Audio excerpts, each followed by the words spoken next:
नमस्तेऽस्तु महामाये श्रीपीठे सुरपूजिते शङ्खचक्रगदाहस्ते महालक्ष्मी नमोऽस्तु ते। नमस्ते गरुडारूढे दोलासुरभयङ्करी सर्वपापहरे देवी महालक्ष्मी नमोऽस्तु ते। सर्वज्ञे सर्ववरदे सर्वदुष्टभयङ्करी सर्वदुःखहरे देवी महालक्ष्मी नमोऽस्तु ते।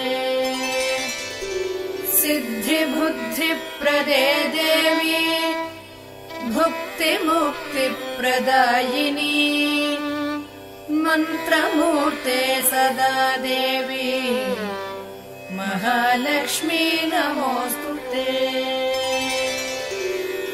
आद्यन्तरहिते देवी आदिशक्ति महेश्वरी योगज्ञे योगसम्भूते महालक्ष्मी नमोऽस्तु ते।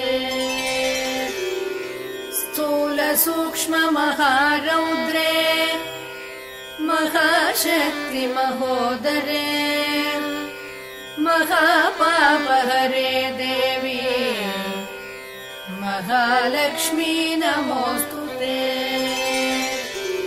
पद्मासनस्थिते देवी परब्रह्मस्वरूपिणी परमेशि जगन्मातः महालक्ष्मी नमोऽस्तु ते।